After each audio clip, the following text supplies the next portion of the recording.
Tudo bem, mas Como então, que você... você quer saber a minha história ou você quer saber a história do museu? Vamos lá. A história do museu, com certeza. Então tá. E a sua história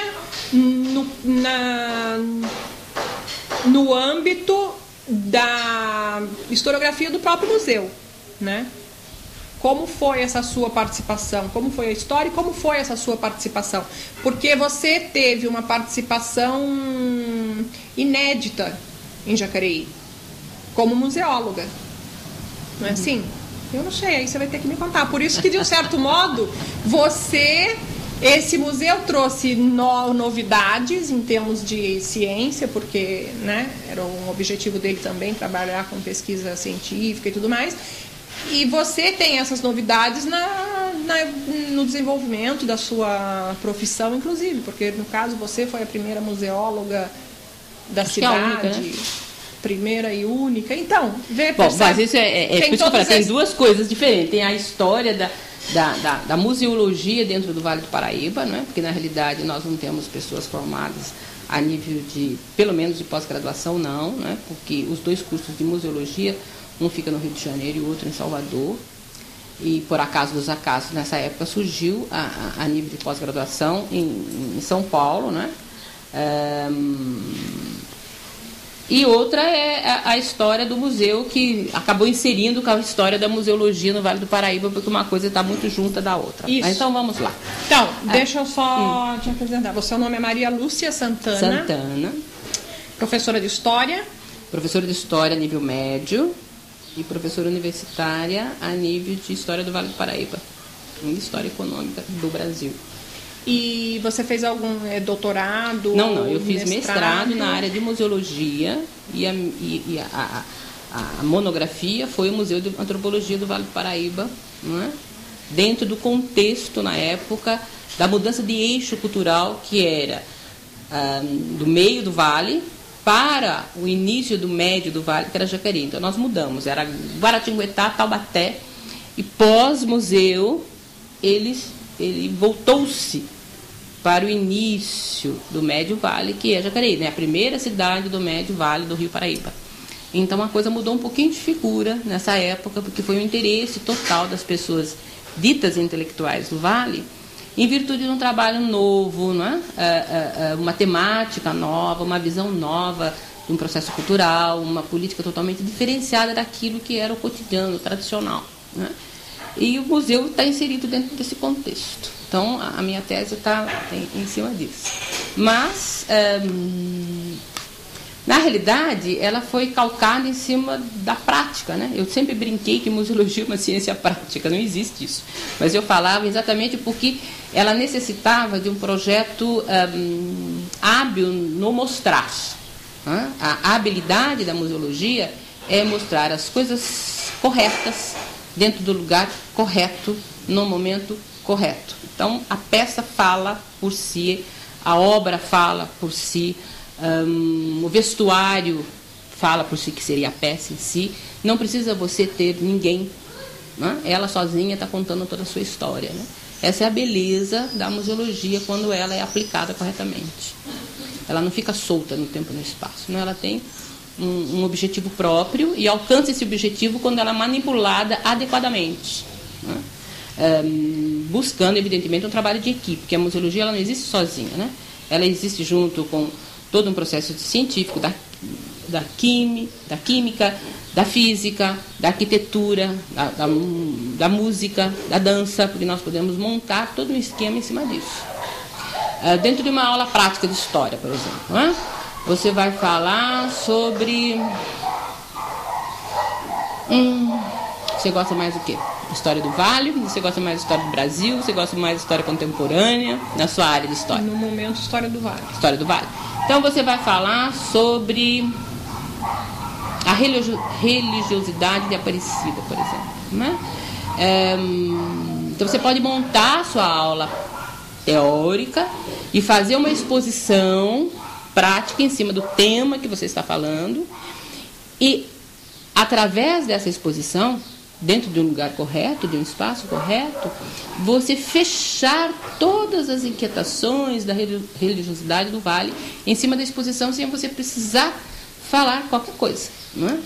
Alguns detalhes que você venha explicar será o suficiente para complementar toda essa área que é muito rica a nível de Vale. Então, a museologia entra como um complemento muito forte dentro da história de vida, né? Praticamente história de amor. Só quem ama faz história, senão você pode sair da fila, porque história é amor, história é vida, história é dinâmica, é história eterna, né? Ela não tem um contexto de fim. Por isso que vale a pena, né? A história da vida da gente, né? Eu costumo dizer que quem tem um passado nunca está sozinha, né? Você olha e fala, poxa, como foi bom há 10 anos atrás, ou como não foi, mas hoje eu estou muito melhor, eu melhorei nisso, ou piorei naquilo, então eu posso resgatar aquilo que eu tinha de bom. Então esse contexto, a museologia também, como a história, pode fazer numa boa através de cima de um objeto qualquer, né? E você tem que dar o devido valor para ele. Essa foi a introdução que a professora Maria Lúcia Santana deu a nossa entrevista de hoje. Prosseguindo nos encontros com as pessoas que aceitaram de me dar entrevistas e falar um pouco sobre a história da cultura em Jacareí. No caso da professora Maria Lúcia Santana, falar sobre a história do Museu de Antropologia do Vale do Paraíba. Prosseguindo essas entrevistas, hoje, 18 de novembro de 2008, eu converso com a professora de História e museóloga Maria Lúcia Santana. Voltando ao museu. O museu, segundo, inclusive, que você já obteve com os outros entrevistados, o museu surgiu de um grupo autônomo de jovens da época que estava interessado em trazer uma dinâmica cultural muito maior para Jacareí e não muito contente com aquilo que a nossa cidade nos oferecia. Houve um incidente na época que foi o tombamento, entre aspas, do Antônio Afonso, que era um prédio histórico, né, por várias questões não discutíveis no momento, e nós ficamos muito chocados, porque estávamos habituados a conviver com isso, com a história da cidade, a se preocupar politicamente, socialmente, com o contexto onde nós estávamos inseridos, né? Eu acredito que a juventude naquela época era um pouco mais crítica, não sei se eu estou sendo saudosista, mas nos preocupávamos com isso, né? Nos preocupávamos com aquilo que tínhamos e com aquilo que teremos, não é? Sabíamos o valor do nosso imposto, quanto que nós pagávamos, tínhamos consciência disso, e questionamos tudo isso no sentido de como preservar o patrimônio em frente, para ele não ser tombado também, literalmente. E começamos umas reuniões soltas nas residências das pessoas, inclusive na minha própria residência. E uma das pessoas que encabeçava esse movimento era exatamente Osmar, que você já conversou com ele, né? Então nós dois fazíamos uma dobradinha interessante, embora somos profundamente diferentes, mas amarrávamos muito bem nessa situação. E o grupo foi aumentando, foi surgindo outras pessoas interessadas, todas da mesma época, todos mais ou menos com a faixa etária igual, né, no mesmo ciclo de relacionamento, e cresceu de tal forma que nós chegamos a questionar o Museu de Antropologia do Homem Americano. Olha só, né, nós tínhamos assim, uma pretensão maravilhosa. E tentamos, inclusive, amarrar muito em cima disso o nosso trabalho, mas chegamos à conclusão que era impossível. Nessa época, isso já tinha passado um bom período, o Osmar entrou em contato com uma museóloga de São Paulo, né? Valdiza Rússio, e ela coordenava esse grupo de museologia. Ela estava interessada em trazer a pós-graduação de museologia para São Paulo, aliás, ela conseguiu isso. Era uma pessoa de uma dinâmica maravilhosa, extremamente inteligente, capaz, além de museóloga, ela era advogada também, e já trabalhava no serviço público, né? Era do governo estadual, e ele trouxe uma série daí de recomendações, de uma infraestrutura documentada rica na área de museologia que nós desconhecíamos, né? Então foi Valdiza, na realidade, a mentora disso tudo, nos orientando na área de museologia que nós desconhecíamos. E daí, idioma americano, passamos para o Vale do Paraíba, de repente virou Museu de Antropologia muito mais próximo à área cultural do Vale e do Vale Paulista. O contexto de Vale do Paraíba é muito longo, né? Nós temos o Vale Mineiro, nós temos o Vale Paulista e nós temos o Vale Carioca. Então chegamos à conclusão que também não dava para ser tudo. Então vamos lá, dentro do Vale Paulista, vamos limitar muito isso para a gente poder fazer um trabalho próximo do ideal, né? E eu, na época, eu estava terminando de fazer História, tinha terminado de fazer História, minha graduação, estava... Taubaté. E estava fazendo as minhas entrevistas e o meu trabalho junto de pós-graduação de História Antiga na USP. Daí eu mudei o roteiro, quer dizer, da equipe toda, no grupo todo, quem resolveu ir, então, para essa linha da museologia fui eu. Não por uma opção assim, não, eu estou fazendo porque eu estou apaixonada pela museologia, muito pelo contrário. Era a pessoa, no momento, a mais indicada, que já tinha os créditos prontos para ir para um curso de pós-graduação. Né? E o tema realmente me encantou. Né? Todos os desafios encantam nessa idade. Né? Então eu falei, bom, então vou deixar História Antiga e vou para a museologia, que, aliás, estava muito próximo na minha cabeça. Depois são coisas distintas. O trabalho é totalmente oposto daquilo que a gente imagina, né? Porque museu é uma coisa muito dinâmica, né? E fomos para o curso de museologia e continuamos trabalhando para a fundação do Museu de Jacareí. Por outro lado, o que acontece também na época que foi positivo? O Benedito Sérgio Lencioni tinha sido nosso professor, né, no curso clássico de um grupo. E ele, por acaso dos acasos, passa a ser prefeito da cidade de Jacareí. Né? Então era muito mais fácil conversar com uma pessoa que falasse mais ou menos a língua da gente.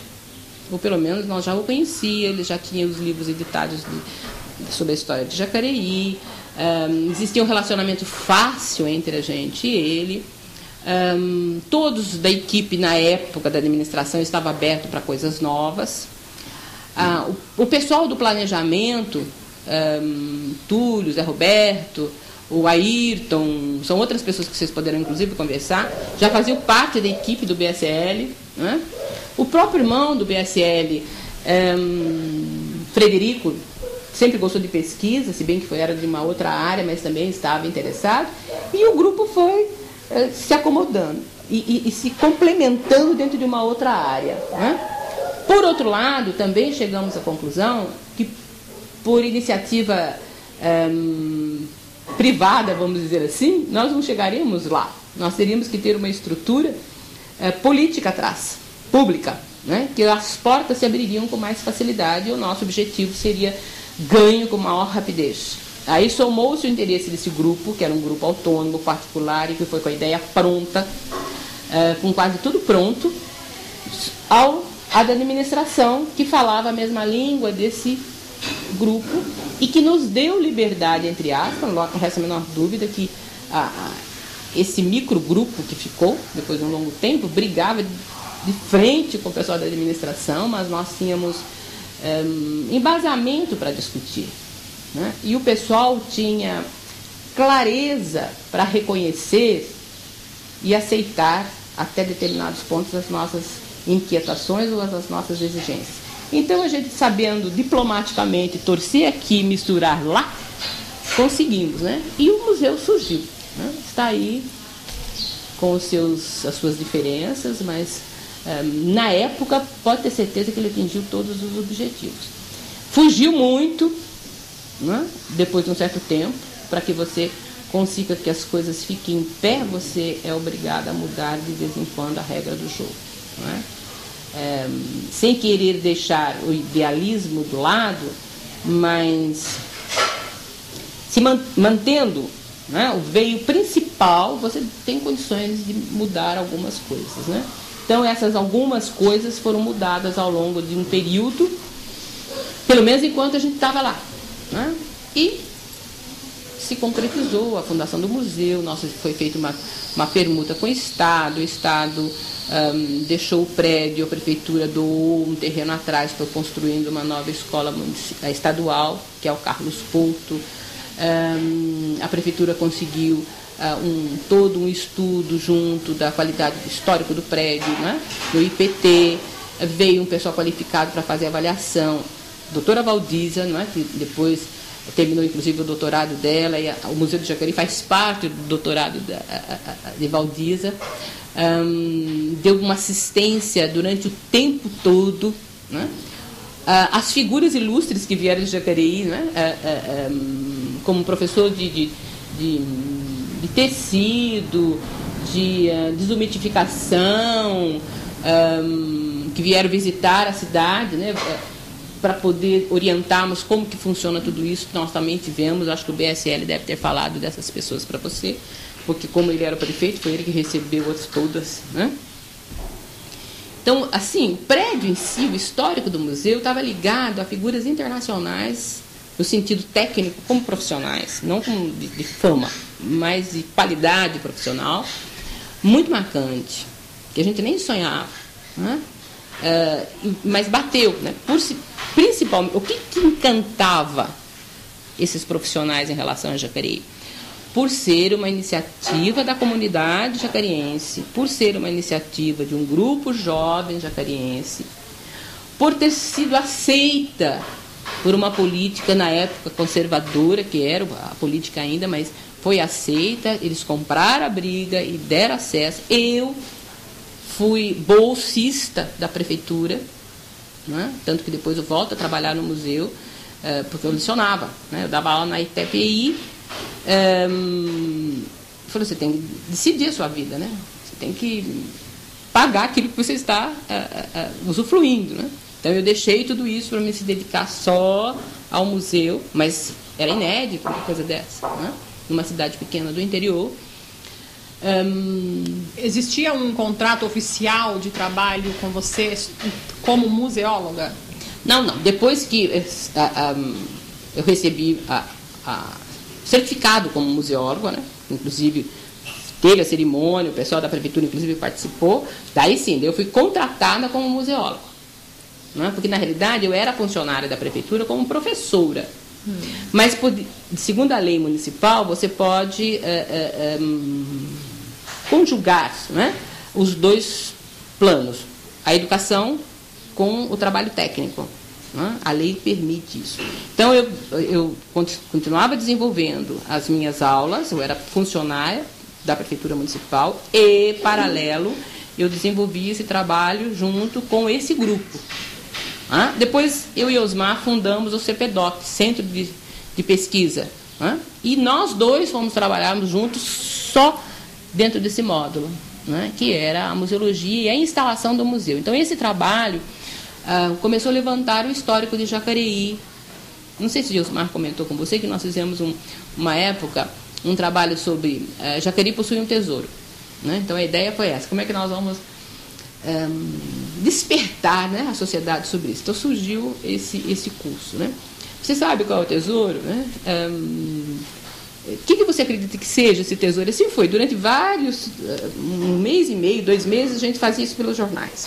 E depois nós levantamos que era realmente o patrimônio histórico de Jacareí.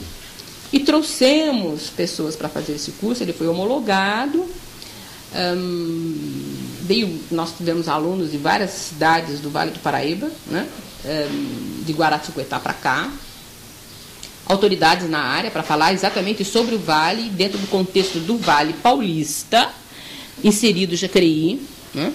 Dentre eles, por exemplo, nós trouxemos o arquiteto responsável pelo livro eu acredito que é História Urbana, se eu não me engano, que fala sobre o Santa Helena, que futuramente será o mercado X.